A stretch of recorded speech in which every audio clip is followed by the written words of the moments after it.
യഹൂദന്മാരെ കൂട്ടക്കൊല ചെയ്തു. 2 ലക്ഷം പേരെ. ഓട്ടോമാൻ തുർക്കികളുടെ സുൽത്താൻ അവരെ വിളിച്ചു, നിങ്ങളൊരു കാര്യം ചെയ്യും, ജെറുസലേമിലേക്ക് വരിക. നിങ്ങളും ഞങ്ങളും ഒരേ ഇബ്രാഹിം നബിയുടെ മക്കളാണ്. നിങ്ങൾ ഇസ്ഹാക്കിൻ്റെ സന്തതി പരമ്പര, ഞങ്ങൾ ഇസ്മായിലിൻ്റെ സന്തതി പരമ്പര.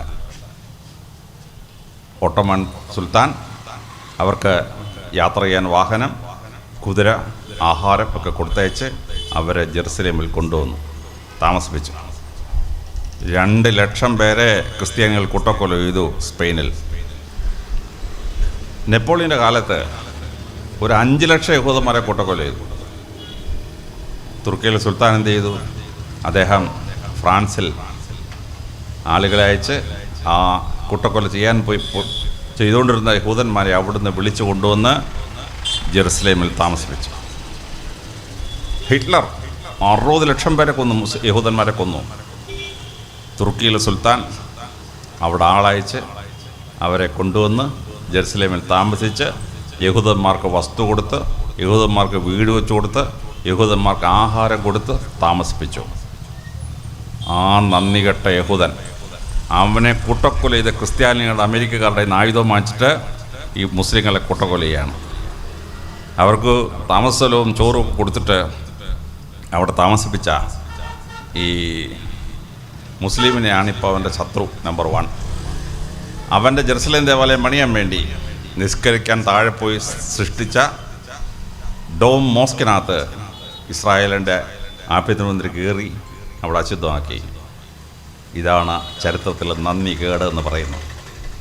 നിങ്ങൾ ചില പ്രസംഗം കേട്ടിട്ടുണ്ടാവും, ഇസ്രായേൽ ഇത്തോക്കോട്ട് ജയിച്ച് ജെറുസലേമിൻ്റെ മുകളിൽ സിനഗോഗ് പണിഞ്ഞാൽ യേശുക്രിസ്തു 2ാം വരവ് വരുമെന്ന്. ഞാൻ പറഞ്ഞു, ആ വരുന്ന യേശുക്രിസ്തു അല്ല, സാത്താനായിരിക്കും വരുന്നത്. ഹവ്വായെ പരീക്ഷിച്ച യേശുക്രിസ്തുവിനെ പരീക്ഷിച്ച സാത്താൻ. കാര്യം ഈ കൂട്ടക്കൊലയും രക്തം ചൊരിച്ചലും യേശുക്രിസ്തുവിന് ഇഷ്ടമുള്ള സാധനമല്ല. ഈ കൂട്ടക്കൊലയും രക്തക്കൊരിച്ചലിന് ശേഷം യേശുവല്ല 2ാം വരവ് വരുന്നത് സാത്താനായിരിക്കണം. AD 637 ഖലീഫ ഉമർ ജെറുസലേം പിടിച്ചടക്കി. ജെറുസലേം പിടിച്ചടക്കിയപ്പോൾ ഖലീഫ ഉമർ അവിടുത്തെ ക്രിസ്ത്യാനിയായ ബിഷപ്പിനോട് ചോദിച്ചു, സലോമോൻ രാജാവ് പണിഞ്ഞൊരു പള്ളിയുണ്ട്, ക്ഷേത്രമുണ്ടല്ലോ, അതെവിടെയാണ്? അത് പറഞ്ഞ് ഈ മലയുടെ മുകളിലാന്ന് പറഞ്ഞു. ഖലീഫ ഉമർ നടന്ന് മലമുകളിലെത്തിയപ്പം ക്രിസ്ത്യാനികൾ അതിനെ ഒരു വേസ്റ്റ് ഡമ്പായിട്ട് ഉപയോഗിച്ചിരിക്കുകയാണ് ഈ സലോമോൻ്റെ ദേവാലയം. ഖലീഫ ഉമർ പറഞ്ഞു, ഇത് ശരിയല്ല, നമുക്കിത് പുതുക്കി പണിയണം. ഖലീഫ ഉമറും പട്ടാളക്കാരുടെ കൂടി ആ മുസ്ലിം യഹൂദന്മാരുടെ സിനഗോഗിനകത്തുനിന്ന് വേസ്റ്റെല്ലാം പറക്കി മാറ്റി. കുറച്ച് കഴിഞ്ഞപ്പോൾ ഖലീഫ ഉമറും തുണിയൊക്കെ ചുറ്റിക്കെട്ടി ഈ വേസ്റ്റ് മാറ്റാൻ തുടങ്ങി. അല്പം കഴിഞ്ഞപ്പോൾ വാങ്ക് വിളിച്ചപ്പോൾ ഖലീഫ ഉമർ പറഞ്ഞു, ഞാൻ താഴെ പോയി നിസ്കരിച്ചിട്ട് വരാം. അപ്പോൾ ക്രിസ്ത്യാനിയായ ബിഷപ്പ് പറഞ്ഞു, അതിൻ്റെ ആവശ്യമില്ലല്ലോ, ഇവിടെ അങ്ങ് നിസ്കരിച്ചൂടെ? ഖലീഫ പറഞ്ഞത് ശരിയല്ല, ഞാനിവിടെ നിസ്കരിച്ചാൽ നാളെ മുസ്ലിങ്ങൾ പറയും ഖലീഫ നിസ്കരിച്ച സ്ഥലം ഇത് മുസ്ലിം മോസ്ക് ആവണമെന്ന് പറയും. അതുകൊണ്ട് ഞാനിവിടെ നിസ്കരിക്കുന്നില്ല. അദ്ദേഹം ഇറങ്ങി താഴെ പോയി നിസ്കരിച്ചിട്ട് മടങ്ങി വന്നു. ഖലീഫ താഴെ പോയി നിസ്കരിച്ച സ്ഥലമാണ് ദ ഡോം മോസ്ക് എന്നറിയപ്പെടുന്ന ജെറുസലേമിലെ പ്രസിദ്ധമായ മോസ്ക്. ഖലീഫ ഉമർ ആ സിനഗോഗ് പുതുക്കി പണിഞ്ഞു കൊടുത്തു. യഹൂദന്മാർക്ക് വേണ്ടി സിനഗോഗ് പുതുക്കി പണിഞ്ഞു കൊടുത്തു.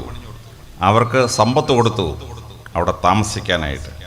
അതാണ് ഖലീഫ ഉമർ ചെയ്തത്. അത് ക്രിസ്ത്യാനികൾ പിന്നെ പോയി അടിച്ച് തകർത്തു. മുസ്ലിങ്ങളുടെ മോസ്ക് 1995 അടിച്ച് തകർത്തു.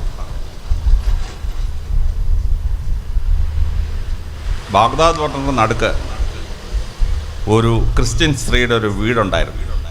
അപ്പോൾ ജംഗ്ഷനിൽ പള്ളി പണിയണം. ആ സ്ത്രീയോട് വസ്തു വിൽക്കുന്നോന്ന് ചോദിച്ചു. ആ സ്ത്രീ പറഞ്ഞ് വസ്തു വിൽക്കുന്നില്ല എന്ന് പറഞ്ഞു.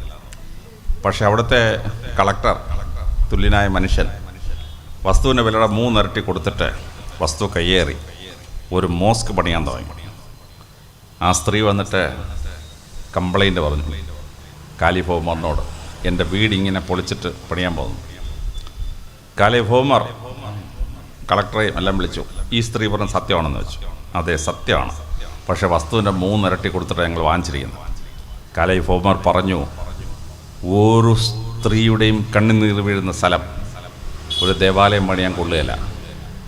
സ്ത്രീയുടെ കണ്ണുനീർ തീപ്പൊരിയാണ്. അത് വീടുന്ന സ്ഥലം ദഹിച്ചു പോകും. എന്നിട്ട് ആ വിധവ സ്ത്രീക്ക്, ക്രിസ്ത്യാനിയായ വിധവ സ്ത്രീക്ക് ആ വീട് പുതുക്കി പണിഞ്ഞു കൊടുത്തു. ആ സ്ത്രീയുടെ കൊച്ചുമക്കളുടെ മക്കളിൽപ്പെട്ട ആളാണ് സദാം ഹുസൈൻ, ഇറാഖ് ഭരിക്കും ഇറാഖിൻ്റെ പ്രധാനമന്ത്രി. നിങ്ങൾ പേര് കേട്ടാൽ വിചാരിക്കും മുസ്ലിമാണെന്ന്. സദാം ഹുസൈൻ്റെ പ്രധാനമന്ത്രി ഒരു ക്രിസ്ത്യാനിയാണ്. ഈ വിധവ സ്ത്രീയുടെ സന്തതി പരമ്പര. ഇതാണ് ഇസ്ലാം ലോകത്തിനെ പഠിപ്പിച്ച മതങ്ങൾ തമ്മിലുള്ള സൗഹാർദ്ദം. ഫെർഡിനാൻഡ് ഇസബെല്ല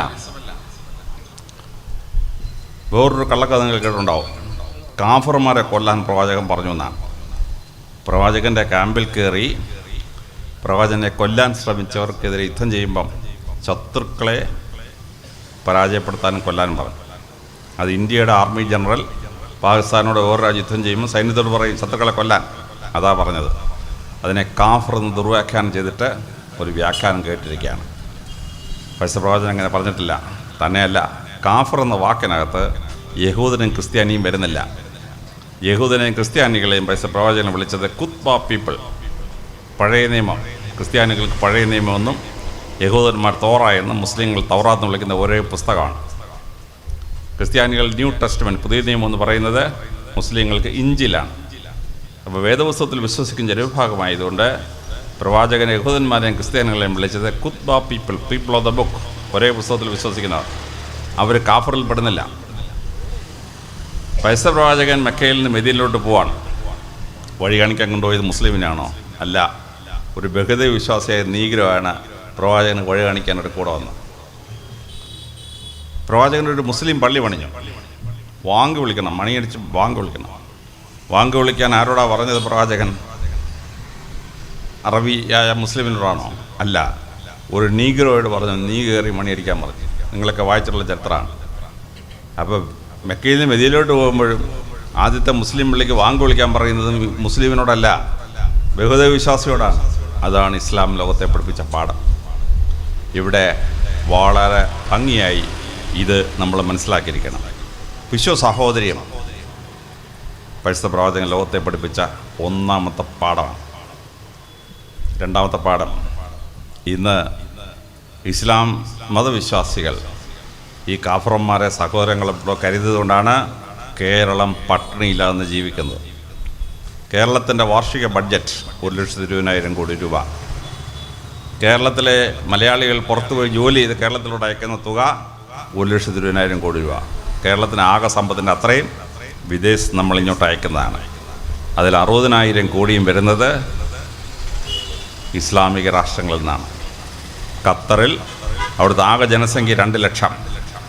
അവിടുത്തെ കാഫറന്മാർ കേരളത്തിൽ നിന്ന് പോയ ഹിന്ദുക്കളും മുസ്ലിങ്ങളുടെ ക്രിസ്ത്യാനിയോട് ചേർത്താൽ അവിടുത്തെ ജനസംഖ്യ 6 ലക്ഷം. അവിടുത്തെ അറബികളുടെ 3 ഇരട്ടിയാണ് ഇവിടുന്ന് പോയ കാഫറന്മാരുടെ എണ്ണം. UAE എടുത്താലോ? UAE എടുത്താൽ അവിടുത്തെ അറബികളുടെ 3 ഇരട്ടിയാണ് കേരളത്തിൽ നിന്ന് അവിടെ പോയി ജോലി ചെയ്യുന്ന കാഫറന്മാർ, ഹിന്ദുക്കളും ക്രിസ്ത്യാനികളും. മുസ്ലിം രാഷ്ട്രങ്ങളിൽ പോയി മുസ്ലിങ്ങൾ ഇന്ത്യയിലെ ഹിന്ദുക്കളെയും ക്രിസ്ത്യാനികളെയും സ്വന്തം സഹോദരങ്ങളെ പോലെ കരുതുന്നത് കൊണ്ട് അവിടെ ജോലി ഇങ്ങോട്ടേക്കുന്ന 60,000 കോടി രൂപ കേരളത്തിലൊരു വർഷം വന്നിരുന്നില്ലെങ്കിൽ കേരളം ബീഹാറിനെ പോലെ ദരിദ്ര രാഷ്ട്രമാകുമായിരുന്നു. ഇവിടെയാണ് ഇസ്ലാമിൻ്റെ സാഹോദര്യം മനസ്സിലാക്കേണ്ടത്. ആ കേരളത്തിൻ്റെ പട്ടിണി മാറ്റുന്ന എത്രയോ ക്ഷേത്രങ്ങളും എത്രയോ ക്രിസ്ത്യൻ പള്ളികളും പുതുക്കി പണിയുന്നത് ഗൾഫിൽ നിന്ന് അയക്കുന്ന ആളിലയക്കുന്ന പൈസ കൊണ്ടാണ്. എത്രയോ കുരിശടി പണിയുന്നത് ഗൾഫിൽ നിന്ന് അയക്കുന്ന പൈസ കൊണ്ടാണ്. നല്ല വീട് വെച്ചത് ഗൾഫിൽ നിന്ന് അയക്കുന്ന പൈസ കൊണ്ടാണ്. പെൺകുട്ടികളെ മാന്യമായ സ്ത്രീധനം കൊടുത്ത് കല്യാണം കഴിക്കുന്ന ഈ പൈസ വന്നുകൊണ്ടാണ്. ഇത് വളരെ ഭംഗിയായിട്ട് മനസ്സിലാക്കിയിരിക്കണം. കേരളത്തിൻ്റെ ഡെവലപ്മെൻറ്റിൽ ഇസ്ലാം രാജ്യങ്ങൾ വഹിക്കുന്ന പങ്ക് കൃത്യമായി മനസ്സിലാക്കണം. കഴിഞ്ഞ 1000 കൊല്ലമായി കുരിശുയുദ്ധങ്ങൾക്ക് ശേഷം യൂറോപ്പും അമേരിക്കയും ഇസ്ലാമിനെയും പരിശുദ്ധ പ്രവാചകനെയും ആക്ഷേപിച്ചുകൊണ്ട് ഒരുപാട് കാര്യങ്ങൾ യൂട്യൂബിലും ഒക്കെ ഇട്ടിട്ടുണ്ട്. കഴിഞ്ഞ കുറേ വർഷമായി ഇന്ത്യയിലും ഇസ്ലാമോഫോബിയ ഇങ്ങനെ സ്ഥലം പിടിച്ചുകൊണ്ടിരിക്കുകയാണ്.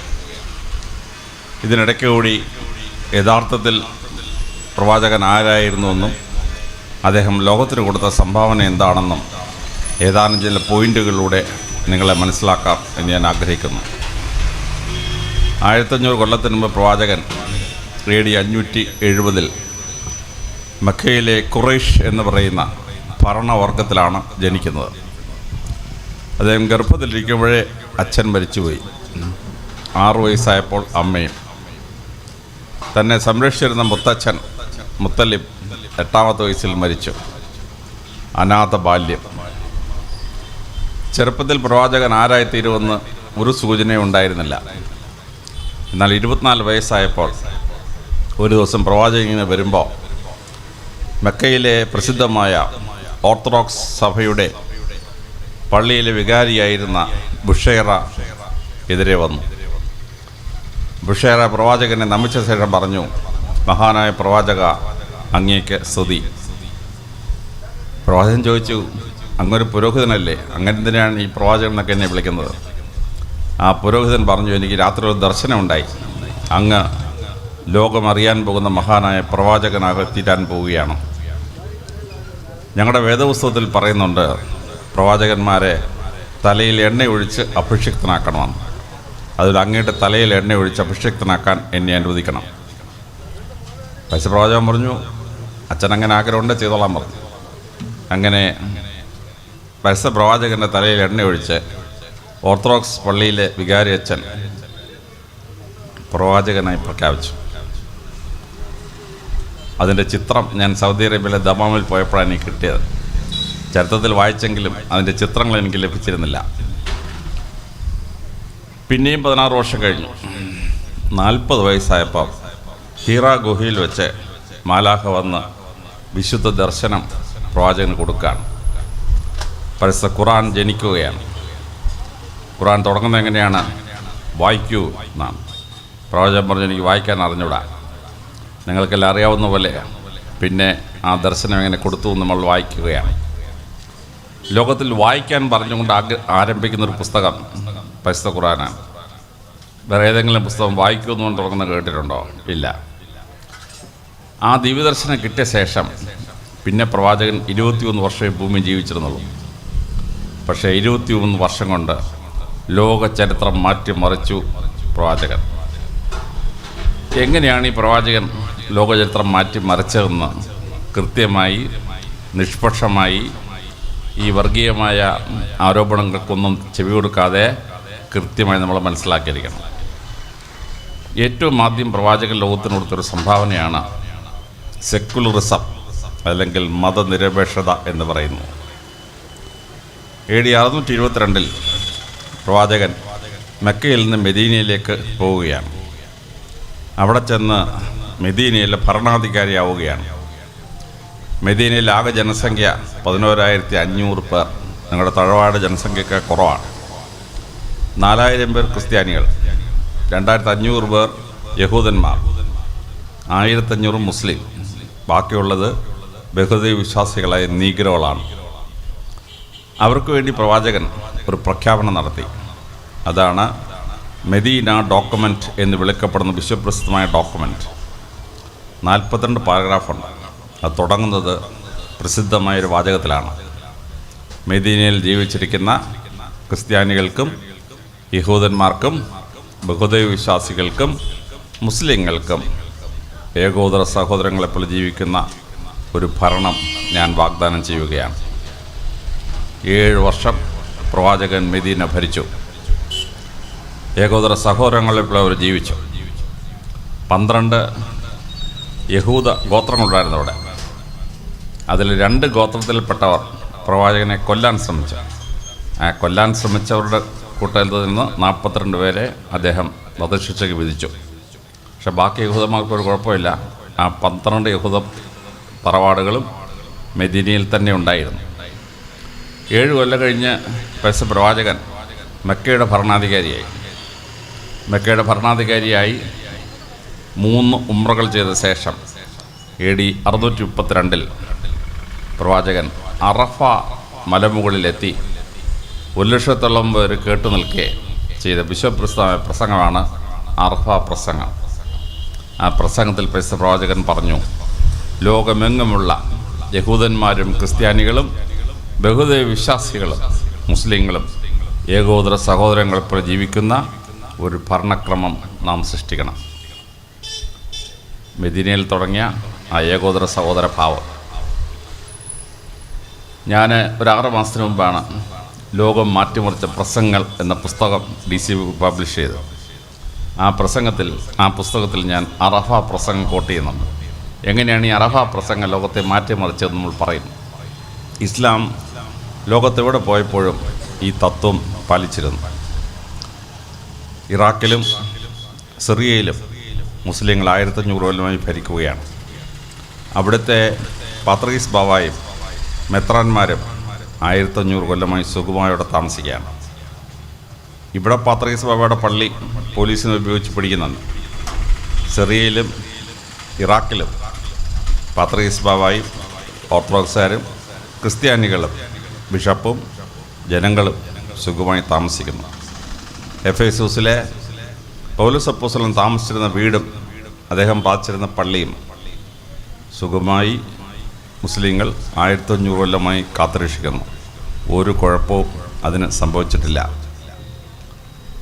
ഈജിപ്തിൽ ഒരു പാത്രീസ് ബാവായും 120 ബിഷപ്പന്മാരും 20% ജനങ്ങളും ക്രിസ്ത്യാനികളാണ്. കഴിഞ്ഞ 1500 വർഷമായി തുടർച്ചയായി മുസ്ലിങ്ങൾ ഭരിക്കുന്ന ഈജിപ്തിൽ ആ ക്രിസ്ത്യാനികൾക്ക് ഒരു കുഴപ്പവും പറ്റിയിട്ടില്ല. അവരുടെ ഒരു പള്ളിയും തകർക്കപ്പെട്ടിട്ടില്ല. അവർ സുഖമായി താമസിക്കുന്നു. ഇസ്ലാം ചരിത്രത്തിലെ പ്രഗത്ഭനായ രാജാവായിരുന്നു Harun al Rasheed. Harun al റഷീദിൻ്റെ പ്രധാനമന്ത്രി ക്രിസ്ത്യാനിയാണ്. മെയിൻ പ്രധാനമന്ത്രി ക്രിസ്ത്യാനിയായിരുന്നു. ക്രിസ്ത്യൻസ് ആ സാമ്രാജ്യത്തിൻ്റെ ഭാഗമായിരുന്നു. മുസ്ലിങ്ങൾ 2 കോടി ചതുരശ്ര കിലോമീറ്റർ ഭരിച്ചു ഒരു നൂറ്റാണ്ട് കഴിഞ്ഞപ്പോഴേക്കും. ആ 2 കോടി ചതുരശ്ര കിലോമീറ്ററുള്ള ഇസ്ലാമിക സാമ്രാജ്യത്തിൽ മുസ്ലിങ്ങളുടെ അംഗസംഖ്യ 2%. ബാക്കി 98% ബഹുദൈവ വിശ്വാസികളും ക്രിസ്ത്യാനികളുമാണ്, യഹൂദന്മാരാണ്. അവർ ഇസ്ലാമിക സാമ്രാജ്യത്തിൽ പരിപൂർണമായി സംരക്ഷിക്കപ്പെട്ടു എന്നുള്ളത് ചരിത്രമാണ്. ഇസ്ലാം ഇന്ത്യയിൽ വന്നു. ഇന്ത്യയിൽ അക്ബർ ചക്രവർത്തി ഉണ്ടായി. അക്ബർ ചക്രവർത്തിയുടെ ഭാര്യ ജോധാബായി ഹിന്ദുവാണ്.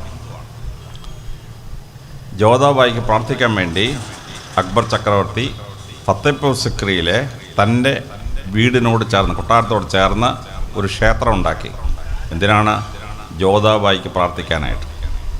ജോധാബായി മുസ്ലിം ആവാൻ ഒരിക്കൽ പോലും അക്ബർ ആവശ്യപ്പെട്ടില്ല. ആ ഹിന്ദു സ്ത്രീ പ്രസവിച്ച മകൻ സലീം പിന്നീട് രാജാവായി. അക്ബർ ചക്രവർത്തിക്ക് മുസ്ലിം സ്ത്രീകളിൽ 3 മക്കളുണ്ടായിരുന്നു.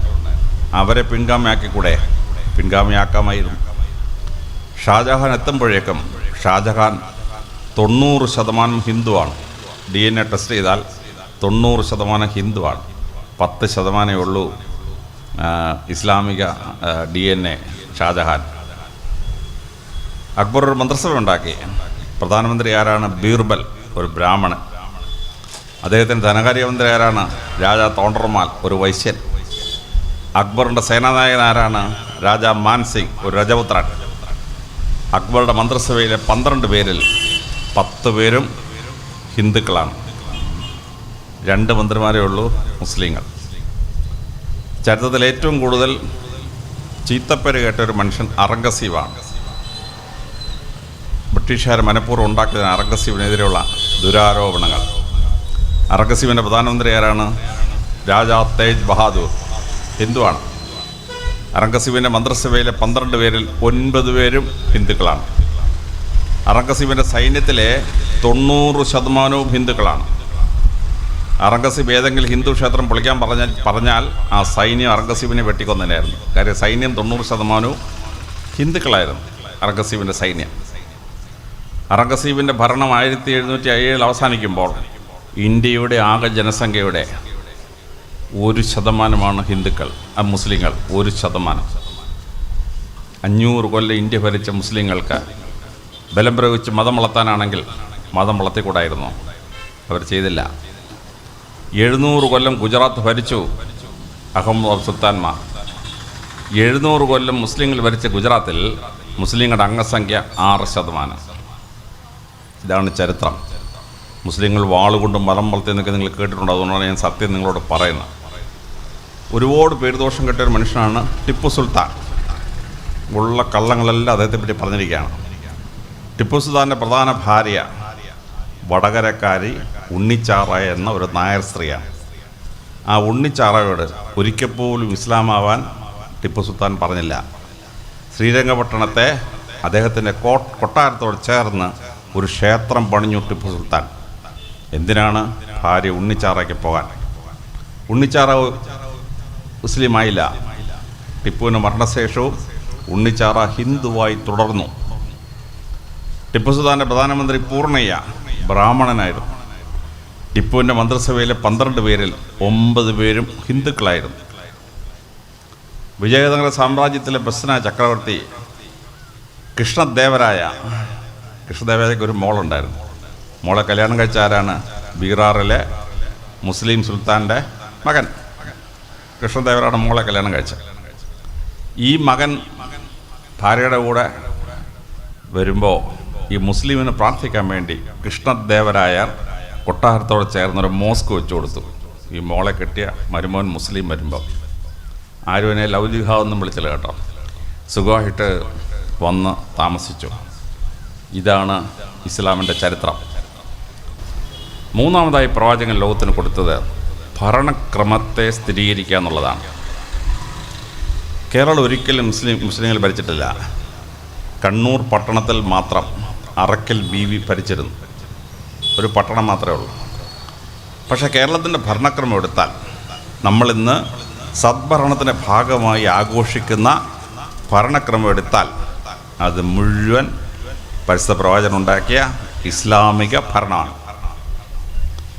നമ്മൾ രാജാവ് കഴിഞ്ഞാൽ പിന്നത്തെ ആൾ ദിവാനാണ്. സർ CP രാമസ്വാമിയർ ദിവാൻ എന്ന വാക്ക് പരിശുദ്ധ പ്രവാചകൻ ഉണ്ടാക്കിയതാണ്. അറബി ഭാഷയിൽ ദിവാൻ എന്ന് പറഞ്ഞാൽ രണ്ടാമത്തെ ആൾ. ആ ദിവാൻ തിരുവിതാംകൂറിൻ്റെയും കൊച്ചിയുടെയും ഭരണകർത്താവ്. രാജാവ് കഴിഞ്ഞാൽ പിന്നെ ഭരണകർത്താവ് ദിവാനായിരുന്നു.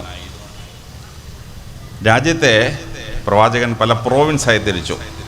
ആ പ്രോവിൻസിന് ഇട്ട പേരാണ് സില്ല അറബി ഭാഷയിൽ. ആ സില്ല മലയാളത്തിൽ വന്നപ്പോൾ ജില്ല. പത്തനംതിട്ട ജില്ല, ആലപ്പുഴ ജില്ല. ഈ ജില്ല എന്നുള്ള വാക്ക് പ്രവാചകൻ ഉണ്ടാക്കിയതാണ്. മുസ്ലിങ്ങളുടെ ഭരണക്രമമാണ്. ആ ജില്ല ഭരിക്കാൻ വേണ്ടി ഒരു തസ്തിക ഉണ്ടാക്കി, പേഷ്കാർ. അറബി ഭാഷയിൽ പേഷ്കുഷ് എന്ന് പറഞ്ഞാൽ കരം. പേഷ്കുഷ് പിരിക്കുന്നവൻ പേഷ്കാർ. പിന്നെ ബ്രിട്ടീഷുകാരെന്ത് ചെയ്തു? ഈ പേഷ്കാറിനെ ഇംഗ്ലീഷോട് തർജ്ജമ ചെയ്തു, കളക്ടർ ഓഫ് ടാക്സസ്. പിന്നെ IASകാർക്ക് ഈ ഓഫ് ടാക്സ് ഒരു നാണക്കേട്. അവരെ ഓഫ് ടാക്സ് അങ്ങ് വെട്ടി. അങ്ങനെ കളക്ടർ എന്നായി. ഇപ്പം ഈ കളക്ടർ അല്ലെങ്കിൽ പേഷ്കാർ തസ്തിക പരിശുദ്ധ പ്രവാചകൻ ഉണ്ടാക്കിയ അറബി വാക്കാണ് പേഷ്കാർ. ഇനി ആ പേഷ്കാർ ഭരിക്കുന്ന ജില്ലയ്ക്ക് താഴെ ഓരോരോ മരിപ്പച്ചകളെ സെപ്പറേറ്റ് പ്രോവിൻസാക്കി. ആ പ്രോവിൻസിന് അറബി ഭാഷയിലൊരു വാക്കിട്ടു. അതാണ് താലൂക്ക് അല്ലെങ്കിൽ തഹസീൽ എന്ന് പറയുന്നത്. രണ്ടും അറബി വാക്കാണ്. ആ താലൂക്ക് കേരളത്തിൽ നിന്ന് 81 താലൂക്കാണ്. ഈ താലൂക്ക് എന്ന വാക്ക് അറബി ഭാഷയാണ്. ഇനി താലൂക്ക് ഭരിക്കാൻ ഒരു തസ്തികയുണ്ടായി. അതാണ് തഹസീൽദാർ. തഹസീൽ എന്ന വാക്ക് അറബിയാണ്. ഹസാല ടു കളക്ട്. ഹസാലദാർ വൺ ഹു കളക്ട് ടാക്സസ്. അറബി ഭാഷയിൽ പ്രവാചകൻ ഉണ്ടാക്കിയതാണ്. അതാണ് ഇപ്പോൾ നമ്മുടെ തഹസീൽദാരായിട്ട് അറിയപ്പെടുന്നത്, അറബി ഭാഷ. സർക്കാർ ഓഫീസുകളിലൊക്കെ മാർച്ച് 31 ജമാബന്ദി ചെയ്യും. വലിയ ഓഫീസ് എന്ന് കഴിഞ്ഞാൽ ജമാബന്ദി. എന്താണ് ഈ ജമാബന്ദി? അറബി ഭാഷയിൽ ക്ലോസർ ഓഫ് അക്കൗണ്ട് സെറ്റിൽ ചെയ്യുക. ആ ജമാബന്ദി എന്ന അറബി വാക്ക് ഇപ്പോഴും നമ്മുടെ പഞ്ചായത്ത് ഓഫീസിലും നമ്മുടെ വലിയ ഓഫീസിലുമൊക്കെ ജമാബന്ദി ഉണ്ട്. അക്കൗണ്ട് ആണ്ടവസാനം ക്ലിയർ ചെയ്യാണ്. എവിടുന്ന് വന്ന് ഈ ജമാബന്ദി? അറബി ഭാഷയിൽ നിന്ന് വന്നതാണ്. ജനങ്ങളുടെ പരാതികൾ പരിഹരിക്കണം. അതിന് കോടതി ഉണ്ടാക്കി. ആ കോടതിയിലെ ജഡ്ജി അപ്പോയിൻ്റ് ചെയ്തു. ആ ജഡ്ജിക്ക് അറബി ഭാഷയിലിട്ട പേരാണ് മുൻസിഫ്, ന്യായം നടത്തുന്നവൻ. ഇപ്പോൾ നമ്മുടെ സിവിൽ കോടതി ചെന്ന മുൻസിഫുണ്ട്. ഈ മുൻസിഫ് എവിടെ നിന്നു? ജഡ്ജിയുടെ പേര് എവിടെ നിന്നു? അറബി ഭാഷയിൽ പ്രവാചകൻ ഉണ്ടാക്കിയതാണ് മുൻസിഫ്. ഇനി കോടതിയിൽ വക്കീൽ, അഡ്വക്കേറ്റിനെ മലയാളത്തിൽ വിളിക്കും വക്കീലെന്ന്. വക്കീൽ എവിടെ നിന്ന് വന്നു? വക്കീൽ അറബി ഭാഷയാണ്.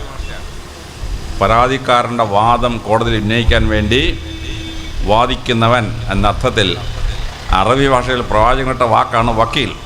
ഇപ്പോഴും നമ്മുടെ കോടതിയിൽ വക്കീൽ വരികയാണ്. നമ്മൾ പറയും രണ്ട് കക്ഷികൾ തമ്മിൽ കരാർ ഒപ്പിട്ടു. എവിടെ നിന്ന് ഈ കരാർ? കരാർ അറബി ഭാഷയാണ്, മലയാളമല്ല, അറബി ഭാഷയാണ്. രണ്ടുപേരും ഇവിടുന്ന് എഗ്രിമെൻറ്റിനെ അറബി ഭാഷ വിളിച്ചതാണ് കരാർ. മക്കയിലെ 360 ട്രൈബ്സുമായിട്ട് പരിശുദ്ധ പ്രവാചകൻ സന്ധി ഒപ്പിട്ടു. ആ സന്ധിക്കിട്ട പേരെന്താണ്? കരാർ. ബദർ യുദ്ധത്തിനും ഉഹൂദ് യുദ്ധത്തിനും കണ്ടക് യുദ്ധത്തിനും ശേഷം എഗ്രിമെൻ്റ് ഒപ്പിട്ടു. കരാർ. കരാർ റദ്ദ് ചെയ്യണം. റദ്ദ് എവിടുന്ന് വന്നു? റദ്ദ് അറബി ഭാഷയാണ്, മലയാളമല്ല. കരാർ റദ്ദ് ചെയ്യുക അറബി ഭാഷയാണ്. ഞാൻ ഈ ഉദാഹരണം പറഞ്ഞതെന്ന് വെച്ചാൽ, കേരളം ഒരിക്കലും മുസ്ലിങ്ങൾ ഭരിച്ചിട്ടില്ല. പക്ഷേ കേരളത്തിലെ ഭരണക്രമം മുഴുവൻ പ്രവാചകൻ ഉണ്ടാക്കിയ, അറബി ദേശത്തുണ്ടാക്കിയ ഭരണക്രമമാണ്. നമ്മുടെ ഭരണവും നമ്മുടെ ഓഫീസും നമ്മുടെ കോടതിയും വക്കീലും പഞ്ചായത്ത് ഓഫീസിലും വില്ലേജ് ഓഫീസിലെ ജമാബന്ദിയും ഇതെല്ലാം ഇസ്ലാമാണ്. അപ്പോൾ നമ്മുടെ ഭരണക്രമം നന്നായെങ്കിലേ നമുക്ക് ജനങ്ങൾക്ക് നീതി കിട്ടൂ.